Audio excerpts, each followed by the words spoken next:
Hola chicos, ¿me escuchan? Sí, doctora. Ya, entonces nos quedamos acá. Decía, las funciones no suelen presentarse aisladas en los mensajes, suelen aparecer mezcladas. Sí, entonces estábamos hablando de lo que es una función dominante. Ahora, ustedes me van a decir aquí qué tipo de funciones aparecen en estos dibujos.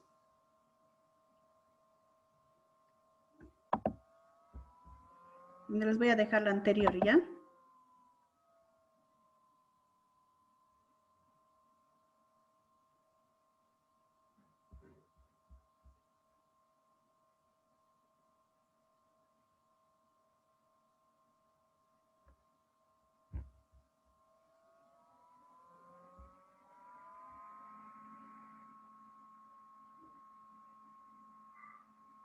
¿Cuántas funciones hemos dicho que había?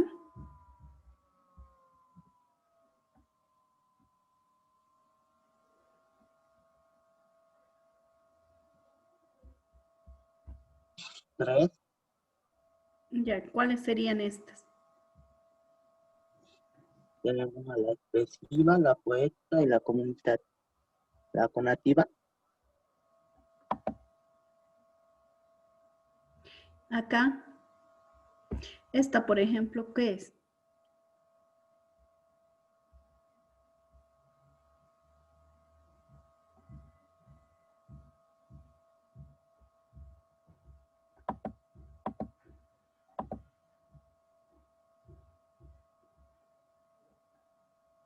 Hemos dicho que había una, la metalingüística, ¿sí? La fática o de contacto. La poética.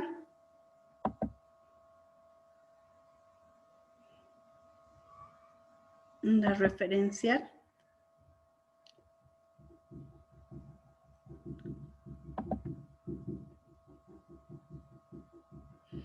Entonces son más de tres, ¿no?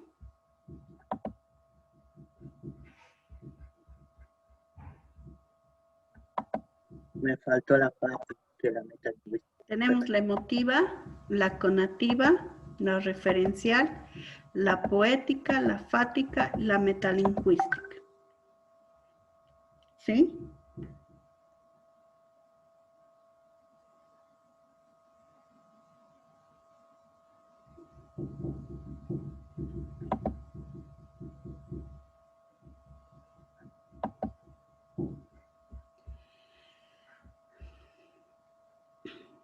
Por ejemplo, el concierto es a las 10. ¿Qué sería? Referencial. Cuando hay expresiones es apelativa, ¿sí? Estoy tan harto de tener que esperarte siempre. Expresiva. Aborrezco tu falta de puntualidad. También sería expresiva, ¿no? Fática, no me oyes. ¿Sabes lo que significa hacer caso? Puedes obedecer, ni más ni menos, metalingüística, ¿no? Y juventud, divino tesoro, poética o algún piropo es poética. Entonces estamos viendo la referencial, la apelativa, la expresiva, la fática, metalingüística y poética. Son 6 tipos de funciones de comunicación. ¿Alguna vez se dieron cuenta de esto cuando estamos hablando?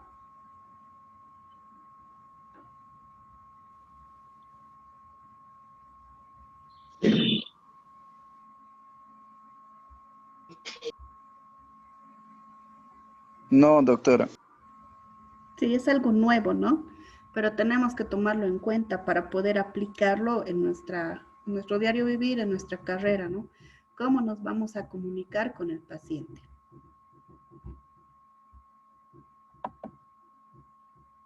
Ahora aquí hay algo un poco más interesante, por ejemplo, ¿no? La comunicación no verbal. Sí, esto era la comunicación verbal. La comunicación no verbal. Comunicación no verbal entre chicas. ¿Pasa esto o no pasa esto? A ver, para las estudiantes. Con un hola se dicen, se miran todo, ¿sí? Se comprueban el pelo, se evalúan todo, la piel, el maquillaje, si está cambiada, si está bronceada, ¿sí? Sí, de Bosch. ¿Esto es cierto o no? Hasta las joyas, con un simple hola ya se vieron todo. ¿O no es cierto? ¿Qué dicen las chicas? Es como quando alguma coisa está passando cerca, aí nós outros miramos assim, e ele já sabe o que está passando sem falar nada. Sí, ¿no? Doc, Entonces, cuando vean a la paciente, entonces ven todo.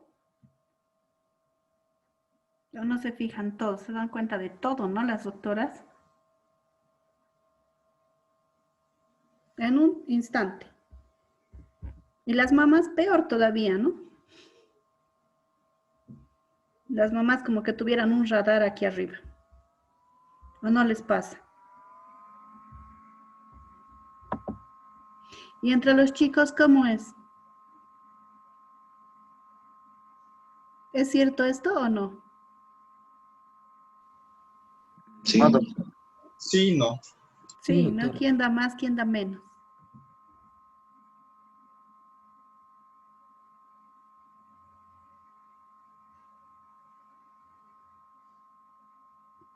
¿Y por qué será eso?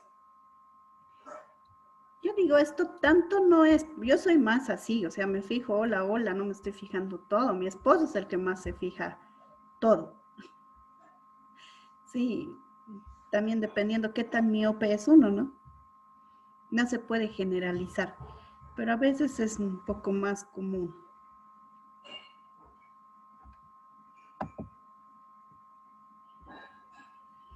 Entonces decimos que el lenguaje verbal que utiliza la palabra es para comunicarnos, es la forma de expresión más completa que existe. Si no podemos comunicarnos mediante la palabra, es un poco como que nos va a dejar a medias, ¿no? La comunicación. Entonces, los lenguajes no verbales no emplean la palabra, sino otros signos, pictogramas, iconos, dibujos, números, fotografías, gestos, sonidos. Y esto también utilizaremos en nuestra consulta diaria, ¿no? Para que nos puedan entender nuestros pacientes. Y utilizan muchos médicos, como les digo, los dermatólogos tienen ahí la piel, el dibujo, el oculista, el ojo, los ginecólogos, dependiendo de la especialidad para poder explicarse con el paciente, con sus estudiantes, ¿no? Los videos.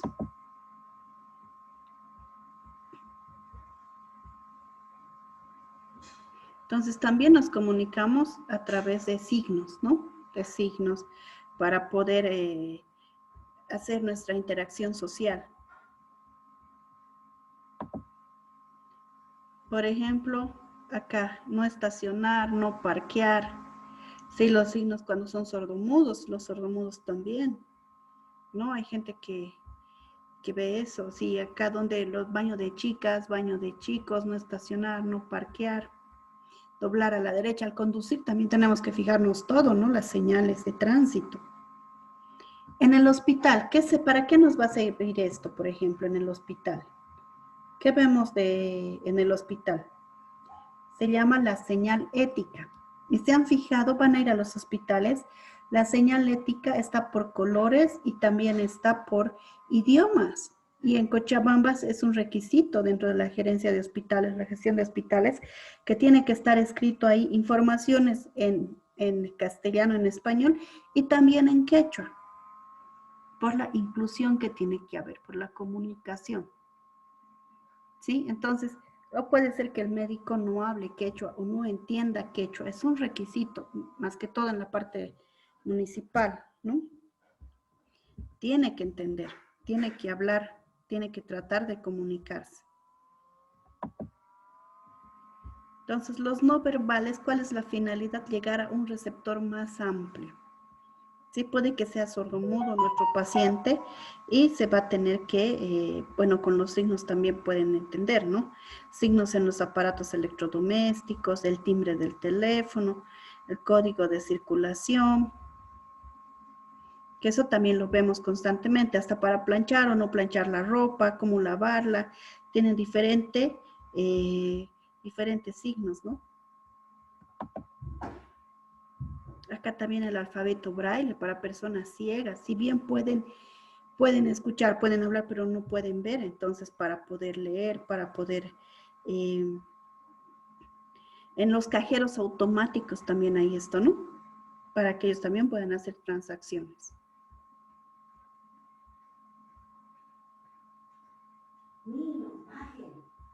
Verbales permiten expresar la realidad, nuestros pensamientos e incluso crear realidades imaginarias.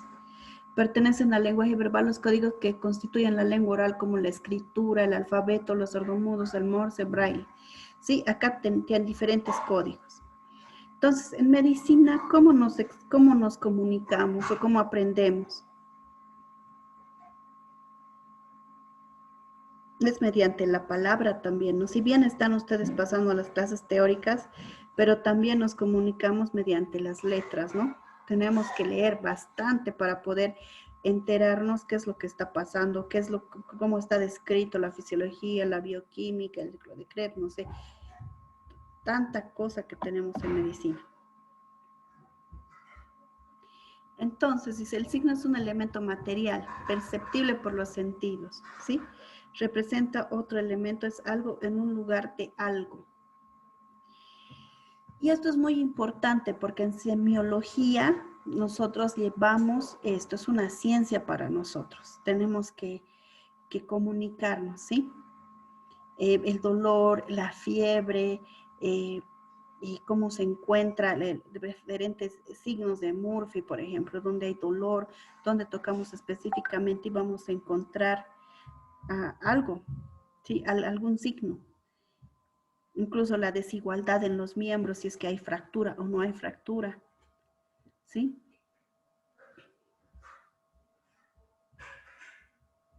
Para la parte de semiología es muy importante y también nos comunicamos de esa manera, ¿sí?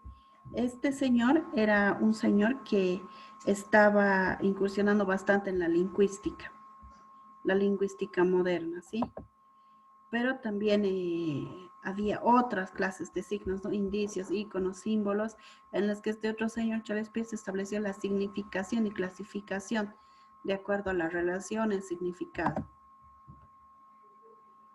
Antes, por ejemplo, los indios, ¿cómo se comunicaban? Fuego, ¿no? Hacían señales de fuego, señales de humo. Los indicios, ¿cómo buscan? Eso también es comunicación. Para nosotros, por ejemplo, acá dice enfermedad infecciosa, pero los signos de bioseguridad es importante para cómo nos vamos a manejar en el hospital, ¿no? Los íconos. Y ustedes ahora se comunican, ¿qué es lo que se está implementando bastante? Son los emoticones, tiene hasta su día, ¿no? El día del emoticón, que tratan de comunicarse de esa manera.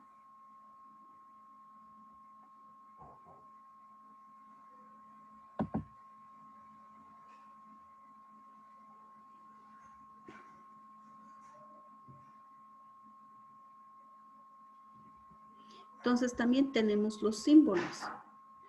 Dentro de los símbolos están los escudos, por ejemplo, las banderas. Para las personas cristianas, ¿no? ¿Qué significa la cruz?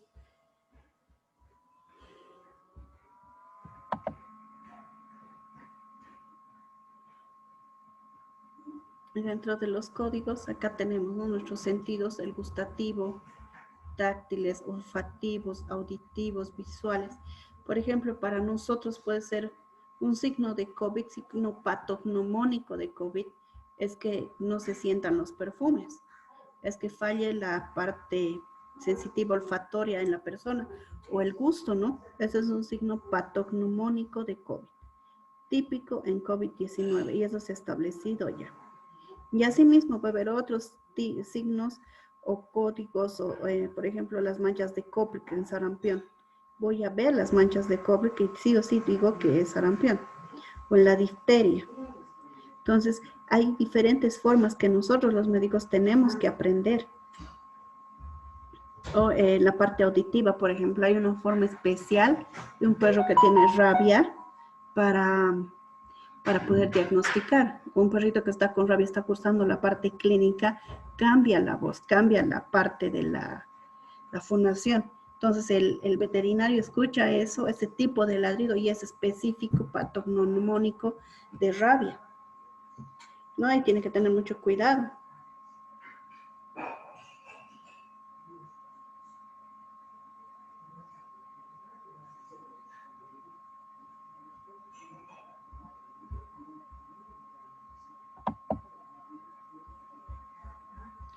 Entonces acá también tenemos los códigos lingüísticos, los códigos no lingüísticos.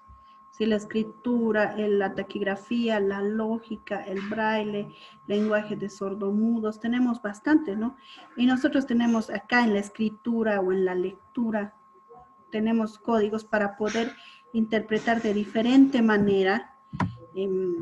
Para los médicos, por ejemplo, ¿no? Es como que aprender otro idioma, estudiar medicina. ¿O no les parece así a ustedes que hasta ahorita están en tercer semestre, ¿no?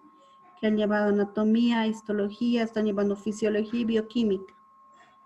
A eso se va a implementar semiología, farmacología, fisiopatología, patología, más microbiología, virología. Es como que estuvieran aprendiendo demasiados códigos.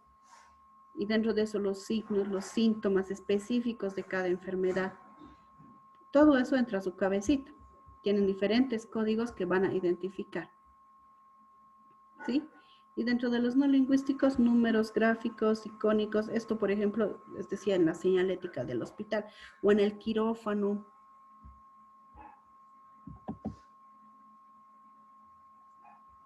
Entonces, el signo lingüístico, el significante, mesa. El significado, mesa, ¿sí?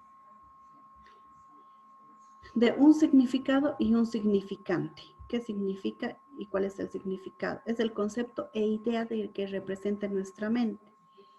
Pero, por ejemplo, para nosotros puede haber palabras que no significan lo mismo que en la parte común. No sé si me entiendo. Hay algunas palabras que tienen para nosotros otro significado. Sí que tiene un significante, pero tiene otro significado. ¿Qué palabras se les ocurre? Dentro de lo que están estudiando en fisiología, hay otro tipo de conceptos, ¿no? Y en la medicina se toma de otra manera.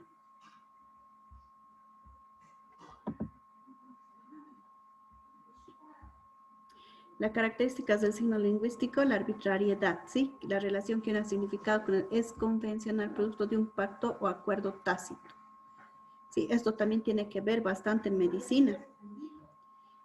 Carácter lineal se desarrolla en el tiempo, los elementos que forman aparecen necesariamente ordenados uno después del otro y no de forma simultánea. Entonces acá, por ejemplo, cuando hacen un trabajo de investigación, tienen alguna terminología específica y ellos aclaran adelante del trabajo o en la parte de atrás donde dicen terminología. En algunos textos también para la acreditación de hospitales, ahí tienen diferentes términos. Por ejemplo, IAS, que significa infecciones asociadas a la atención en salud. Y lo van mencionando constantemente, las IAS. O qué es sensibilidad, qué es especificidad, cómo lo tomamos nosotros en la parte estadística, este tipo de significado. No sé si hasta aquí me estoy dejando entender.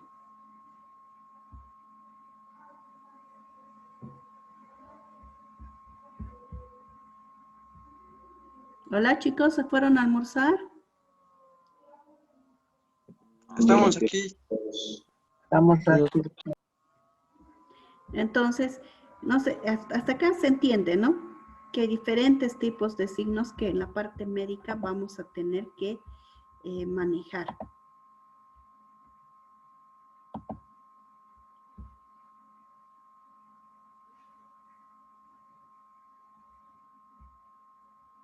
Entonces acá también dice es inmutabilidad o mutabilidad.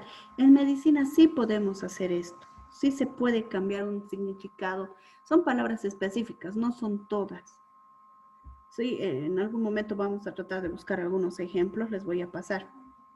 Pero sí podemos cambiar de acuerdo a cómo estamos llevando nosotros ese significado. Doble articulación, el signo lingüístico está formado por dos unidades menores, ¿sí? Entonces, se puede que exista. Y de acuerdo a esto, entonces puede que el paciente nos entienda otra cosa. Sí, nosotros queremos decir una y él entiende otra. Y tenemos que tener cuidado con esto. Para nosotros lo que es normal cuando estamos hablando entre área de salud, personal de salud, para la demás gente no. Y en su misma casa les va a pasar. Cuando se encuentren con alguien, no sé, y dicen, ¿de qué estarán hablando? Uno no entiende nada. Y si se encuentran con alguien del área de salud, incluso las reuniones sociales y demás, tiene otra connotación, es otro significado, o sea, es complicado, ¿sí? Manejarse en este sentido. Entonces hay que saber con nuestros pacientes tener un lenguaje, bajar a un lenguaje un poco más común que nos pueda entender dependiendo también del nivel que tenga el paciente, ¿no? No va a ser lo mismo hablar digamos, en tarata a la gente de allá que vive, allá que es quechua parlante, que acá en la ciudad, en la zona norte. Tenemos que saber comunicarnos de diferente manera, pero con el mismo respeto, con la misma seriedad para ambos lados, ¿no?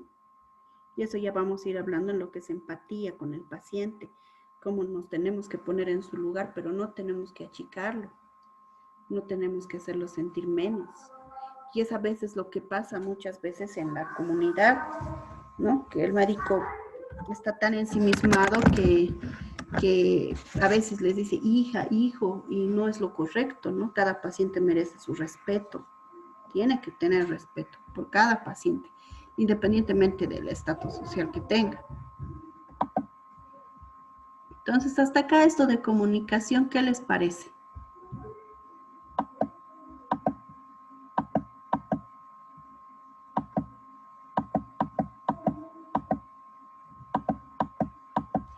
Aquí me van a decir este ejemplito que les he puesto. Ahora sí ya me pueden decir acá, ¿qué tipo de comunicación hay?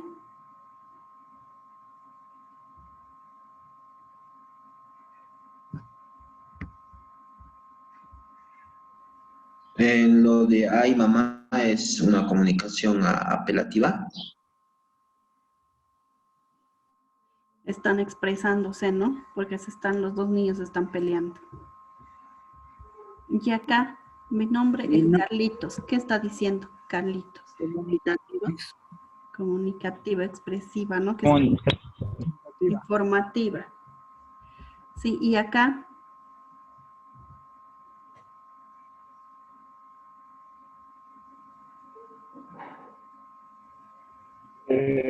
Comunicación fática.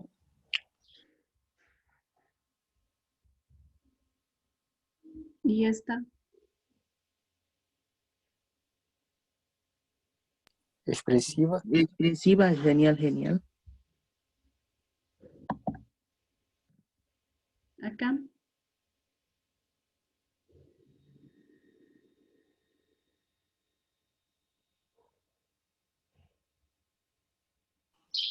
Ojalá alcance a contestar, es una comunicación fática. Acá.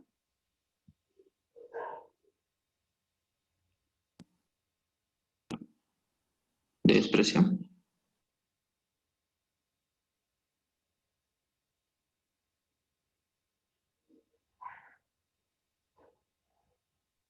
Hay una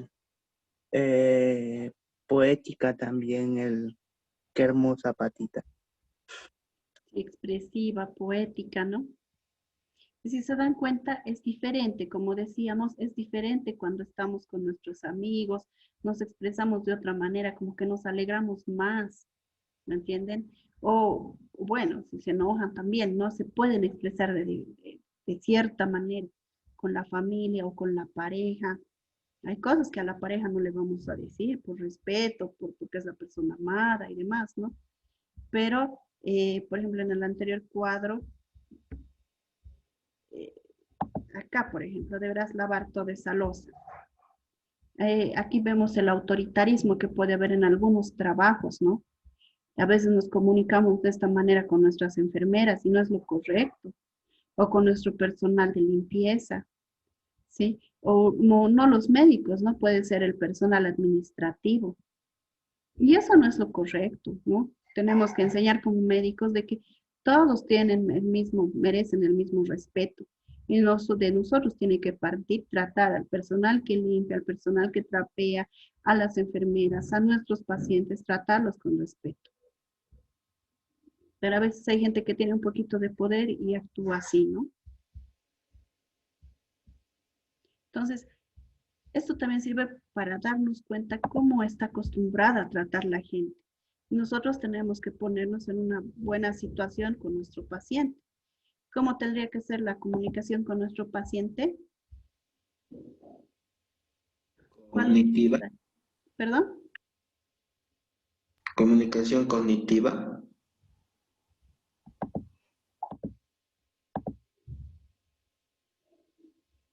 Aquí en algún momento va a ser metalingüística, ¿no? Tenemos que volver a explicar la receta. ¿Sí? ¿Qué quiere decir? Es decir, esto significa tal cosa. Tenemos que tener frases hechas también. Tiene que también ser referencial, tiene que ser comunicativa. No va a ser poética de ninguna manera. ¿Sí?